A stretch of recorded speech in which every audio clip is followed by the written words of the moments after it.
I tell you what, guys, hey, it's Lee Godbold with Junk Removal Authority. Hey, it amazes me whenever I get around some other business owners and I see what people are talking about, and I listen to their concerns and their struggles. How many slaves are out there? You know, slavery was abolished in 1865. You know, y'all that are slaves to your business are out there. You're breaking the law. You got to take control of your business. You can't be enslaved to your business. There are people out there, and it's in every part of their business. It's not just one part. There's people out there. They're slave to their telephone. You know, every time that phone rings, the phone is ringing them personally. They're enslaved to it. They got to pick it up. They got to answer it. They're enslaved to the banks. They got loans out, and the bank's sitting there. They're knocking them across the head all the time. Get this line of credit paid down to. You know, they're threatening to call their note every time they turn around. People, they're enslaved to their equipment. You know, those of us in the junk removal business, those of us that are in HVAC countertop businesses, you know, any type of business out there that requires equipment, you got people that are sitting there and just enslaved to their pieces of equipment. If a truck goes down, they got trucks breaking down all the time. Instead of buying new equipment, they're sitting there and putting up with shitty equipment. They're dealing with equipment that is slowing them down. And the hauling into things, it could be, you know, a lot of times people are sitting there, they're trying to get by with vehicles that don't dump. They're having to hand unload. It's increasing the amount of, they're able to get a lot less work done. They're having to turn away work. They're not able to grow. They're not able to increase the income. As you bring in more income, you're going to get more freedom if you do it right. You got to have the right equipment. And other businesses, I mentioned countertops, there's people out there, they're sitting there, they can't keep up with work because they don't have enough employees. They're trying to hire, but there ain't that many people to be found right now. I mean, unemployment's, you know, around 3% across the country. Just everybody who wants to work is, for the most part. So, you know, there's an option out there, though, $1 million. You can have a CNC equipment that'll do about everything you need. You can cut your employees back with that CNC equipment. You got to go ahead and get that income right where you can afford that CNC equipment. Don't be afraid to take out a loan on it, but you got to get it. You got to get the right equipment so you're not a slave. If there's anything in your business or in your life really, but anything in your business that you're struggling with, that there's a solution out there, you got to take the steps to make it, to get to where you can get that in, to no longer be enslaved, where you can get that solution. You got people out there that are also enslaved to their customers. And, you know, on the customer end of things, you're reaching the wrong people. If you're a slave to your customer, you're reaching the wrong people. Yes, you got to provide a lot of value, but what you have to do, you've got to have customers that are willing to pay what you need to charge to make yourself a profitable business. There are people out there that are willing to do that. There are people out there that will pay what you need to charge to make yourself a successful business. But you have to one, you got to deliver high value. Two, you have to convince them, you have to show them, you have to present to them a case, and you have to reach them that what you have is very, very high value. What I want to go back to is one of the first things I said is you got people out there that are enslaved to their telephone. And that's 100% correct. And some of y'all are probably wondering, probably thinking I'm being a little hypocritical, because I'm always somebody that talks about you always got to be answering your phone. But at the same time, it doesn't necessarily have to be you.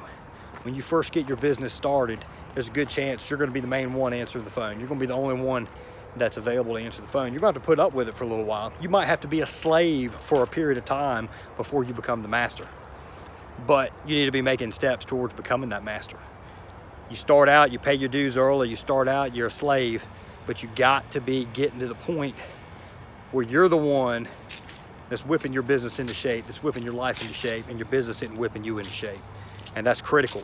So what you got to do is you have to answer that phone when you've got to answer it when you first get started. You got to learn how to take control of a call, how to guide a customer through a sales process, how to close a deal, how to follow up, how to get more business. When you get calls in, when you're paying for advertising, you best damn know how to close down the deal. Otherwise, you're just throwing money away. So that's one thing you've got to learn to do. You got to take control of that. And that way you hire somebody. When you hire somebody to answer the phones, you make sure they're doing a damn good job. You know, you're tracking their booking percentages. You're listening to their recorded phone calls. You're ensuring that the person you hired is the right fit for that job, because your freedom depends on it. They can just leave. They ain't enslaved to you. Yeah, you pay them a monthly check, but if they want to leave and leave, they can. Your life is tied to that business. That business fails, it's going to affect your life. You might lose your house. You know, you might go into depression. You know, your wife and your kids are dependent on your business. You got to take control of it. You know, you're not. A lot of these people sit there and they think they're indebted to all their employees, and let me tell you something, your employees are critical. Your employees are very, very, very important. If they're doing their job, you don't want to lose them. Those employees that are doing a great job, you want to retain. You want to pay them every penny they're worth, and you want to keep them as long as possible, and you want to make sure that they know you appreciate them. But if they ain't doing their job, you gotta get them trained so they can. And after a while, if you train them, you got to move them on. And it still ain't working out, you got to move them on. You got to take control of your people to take control of your business. So another thing, guys, banks. You got people two ends of the spectrum in service business and any business in general. Some people go and they use the banks too early. They take out too much debt. They're foolish with it. Some people are afraid and they want to cash flow everything. And there's something in the middle. You need to start out. If you can start out by cutting your losses, until you really get in and try out a business, you're not going to be 100% certain if it's going to work, if you've got the skills to make it work, and if the area that you're located in will support whatever business you're going into. So if possible, to get into that business with very little debt, or if it is debt, it's like equipment loans and all. It's on equipment that is going to retain value, that you can kind of cut your losses, that if you need to, you can sell that equipment without taking a whole lot of loss, that your loans are kind of more secured. And a lot of times, unless you got significant assets, that's going to occur anyway, because the bank's not going to let you get too far strung out. But you need to be you need to be a little careful right there at the start. Once you prove out a concept, then a lot of times what happens, some of these people are way too skittish getting in. They got too much loans getting in, they almost lose their shirt, and then they get real skittish. They don't want to take out any loans from that point, on after. And don't be afraid of the banks. Use the banks once something's proven out. Use the banks for advertising. Use the banks to get equipment. Maybe even use the banks so you can hire people in order to get that freedom in your life. Every time you hire somebody, every time you upgrade your equipment, you should be able to get more work and stay on task more. And on the equipment end of things, some of these old trucks, they'll nickel and dime you to death. You might still want to keep them if you're in the hauling business. You might still want to keep that old piece of equipment as backup. But downtime kills you. You got to have stuff where you can stay up if you want to have freedom in your life, if you want to take control of your life. And on the bank end of things, guys, sometimes when you're taking out these loans, you want to make sure that you are try and keep cash and assets that you could sell where you can cover that note if you have to. You don't want to get strung out. You don't want to owe a lot more than you have in assets, if at all possible. Those of you that want to go all the way in, you're that damn confident, you've seen enough results, you're that damn confident in yourself, you can sit there and you can throw out a lot of, you can take out a big loan. But if it comes back to bite you in the ass, don't be blaming LG.